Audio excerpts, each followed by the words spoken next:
Marshall's buyers are hustling hard to get amazing new gifts into stores, right up to the last minute.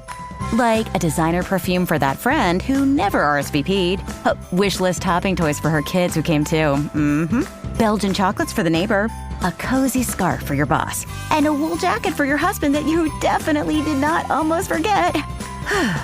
Marshalls, we get the deals, you get the good stuff, even at the last minute. Phew. Find a Marshalls near you. The holidays mean more travel, more shopping, more time online, and more personal info in more places that could expose you more to identity theft. But LifeLock monitors millions of data points per second.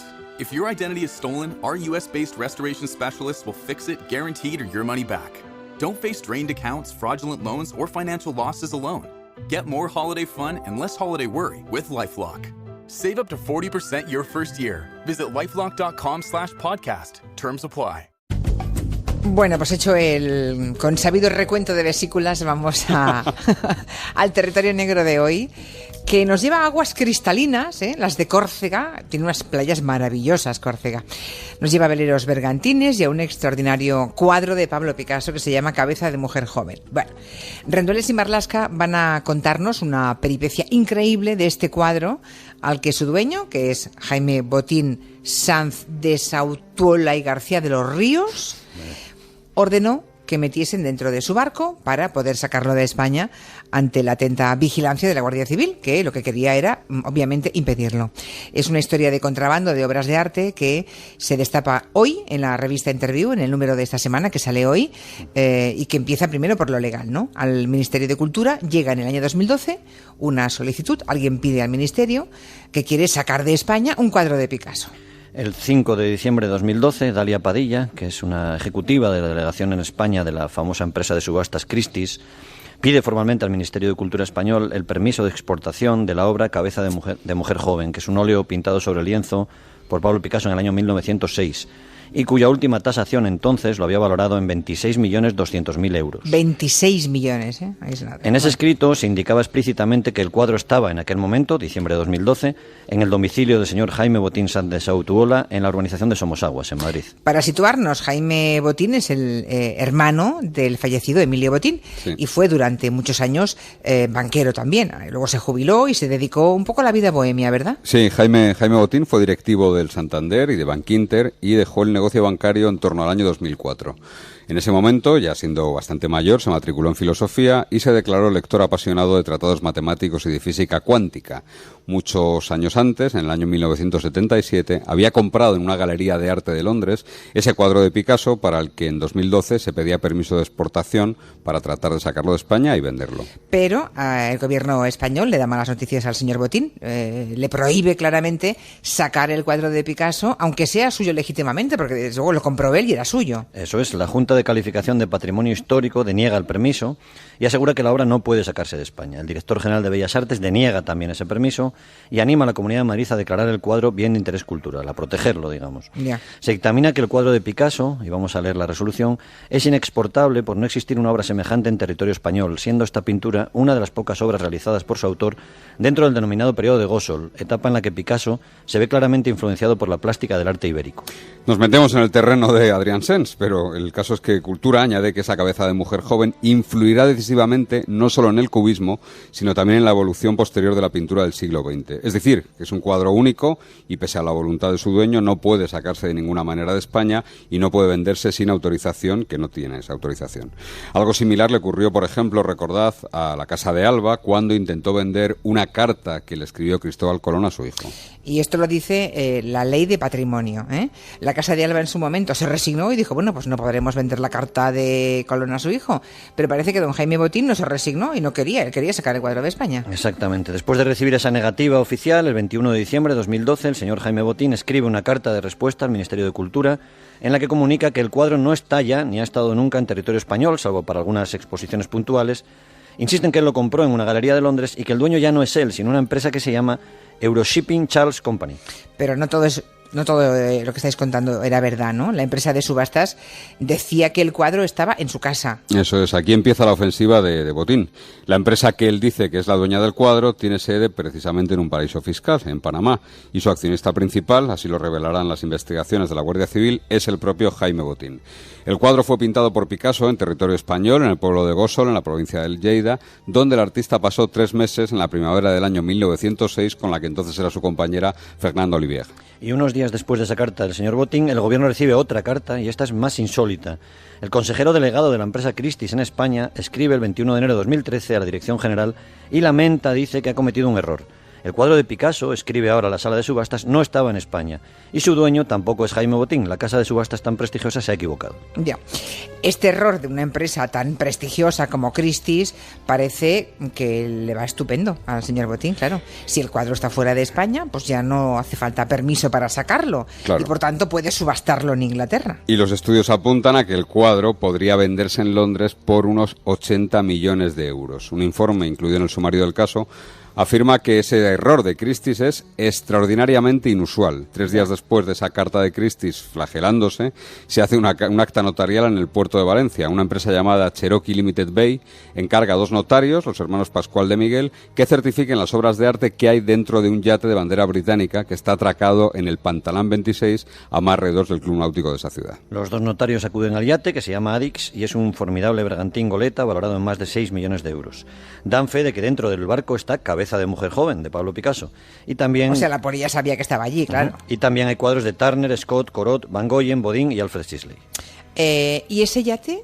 El yate, digamos, donde encuentran el Picasso, ¿de quién es? Pues la empresa que es dueña del barco y pide el acta notarial, Cherokee Limited Bay, está en otro paraíso fiscal, en las Islas Guernsey, que son una de las islas del Canal de la Mancha.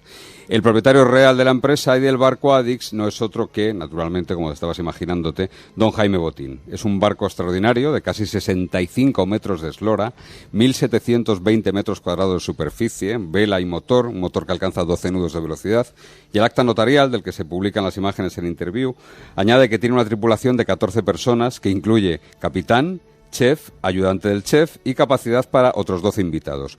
Botín se lo compró en el año 1989 al rey de la cerveza de Australia, Alan Bond, que había pagado 1.000 millones de pesetas, es decir, 6 millones de euros por el barco del año anterior. Ya, ¿y para qué se hace todo esto?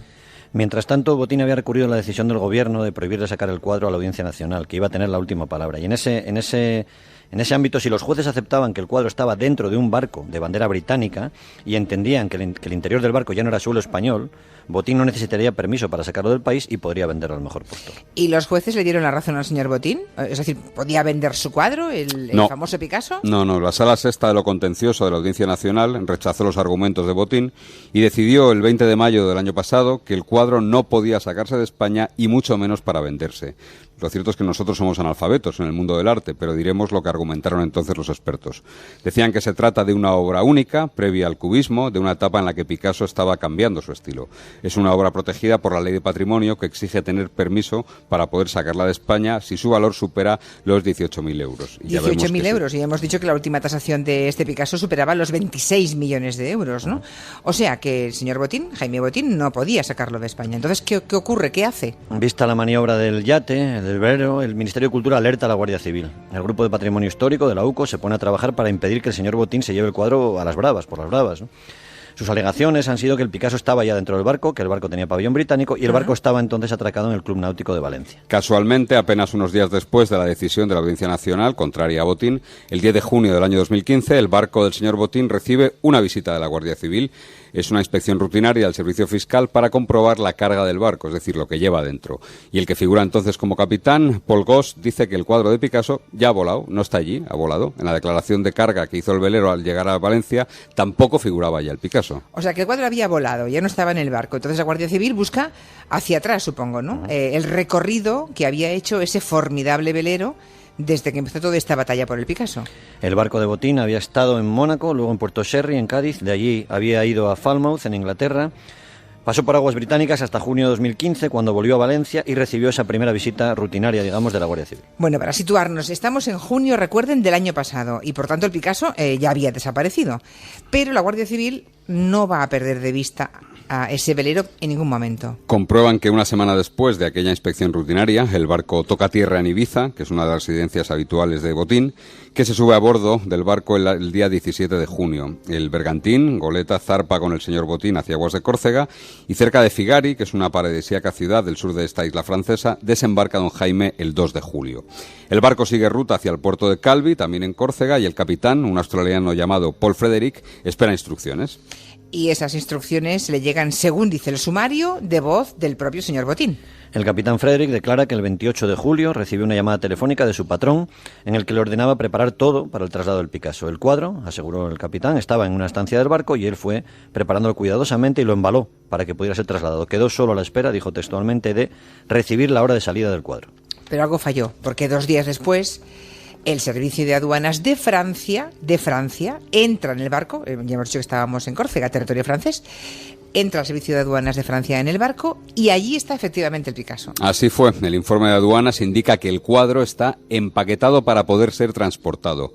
El juez Corru, francés encargado del caso, da orden de que la obra sea entregada el 11 de agosto en el aeropuerto de Bastia, en Córcega también. Hasta allí viajan en un avión de la Guardia Civil 9 agentes de la Unidad Central Operativa, personal especializado en embalaje y representantes del Ministerio de Cultura, entre ellos una restauradora llamada Eugenia Jimeno, que examina el cuadro allí mismo, en el mismo aeropuerto corso. Ese cuadro regresa a España, la Guardia Civil lo entrega al Museo Reina Sofía y allí sigue a la espera de ver qué hay que hacer con él, ¿no?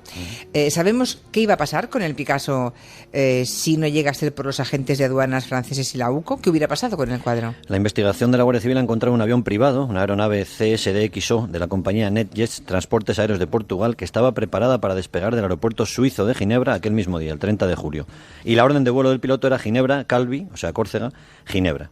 Pero algo ocurrió aquel día porque la aeronave no despegó. El diario.es publicó en 2014 una denuncia contra el señor Botín por haber cometido un supuesto fraude fiscal mediante la compra, curiosamente, de 2 jets privados en los que participaban compañías portuguesas. La Guardia Civil lo que propone ahora al juez es el envío de una comisión rogatoria a Portugal para conocer quién era el dueño de aquella avioneta con trayecto tan casual y tan frustrado a Córcega y comprobar si fue una coincidencia. El señor Botín sostiene que el cuadro no estuvo en España, pero hay más pruebas aún que le contradicen, sí, ¿no? La Guardia Civil siguió tirando del hilo de la empresa Christie's, ya que el error cuando, recuerda, dijo que el cuadro estaba en España. Los 2 directivos declararon en septiembre pasado y confesaron que ellos mismos habían visto el cuadro aquí, en España, en territorio español. ¿Cómo nada menos quedado, los directivos de Christie's? Nada menos, no en un sitio extraño, en un bar, no, nada menos que en la sede de la empresa de subastas, en la sede que tiene en Madrid, junto al Retiro, la sala Christie's, ¿no? Hasta allí le llevó el cuadro el señor Botín el día 12 de diciembre del 2012, le hicieron fotos, tomaron medidas y enviaron las imágenes a la sede de Londres para elaborar el catálogo de cara a una futura subasta. Ya, madre mía. Y con todas estas pruebas, el señor Botín supongo que ahora está imputado o investigado, como se dice ahora, por un posible delito de contrabando. Es contrabando, nada menos. Sí, la juez del número 4 de Pozuelo del Alarcón, que lleva el caso, le acusa de ese delito y un informe incluido en el sumario lo resume así. De la investigación se desprende que la obra iba a ser trasladada a Suiza. El responsable de la salida ilícita de España del cuadro es su propietario, el señor Botín, que ha contado con la colaboración de otros para hacerlo. El delito de contrabando, recordemos, tiene una pena de entre 1 y 5 años de prisión. Y lo que es más gravoso, porque el señor Botín roza ya 80 años, puede ser condenado a pagar una multa hasta del sextuplo del valor de la obra. En este caso, considerando una tasación bastante conservadora, la multa podría llegar hasta los 160 millones de euros. Bueno, no llegará la sangre al río. Veremos qué ocurre con el señor Botín, banquero y filósofo, como decíais al principio. Sí, porque Jaime Botín participó como autor en un libro colectivo que se llama Apología de lo Inútil. Y es útil releerlo ahora, ¿eh? Nuestro hombre escribía que el ideal para una persona es dedicarse a la vida contemplativa, a las artes y sobre todo al diálogo amistoso. Lo inútil, decía, es lo único que tiene verdadero interés. Y dejaba entrever cierta nostalgia de tiempos antiguos cuando escribía: lo propio de los hombres libres no era atender a la subsistencia ni dedicarse a la producción de cosas útiles. Para eso, añadía, estaban los esclavos. Mira qué cita tan mona habéis encontrado, ¿eh? Para acabar de ilustrar el tema. Muy bonito. Luis Rendueles, Manu Marlasca, gracias y hasta la semana que viene. Hasta luego y bienvenida. Hasta luego. Enseguida hablamos con Carles Porta. Puede que Marlasca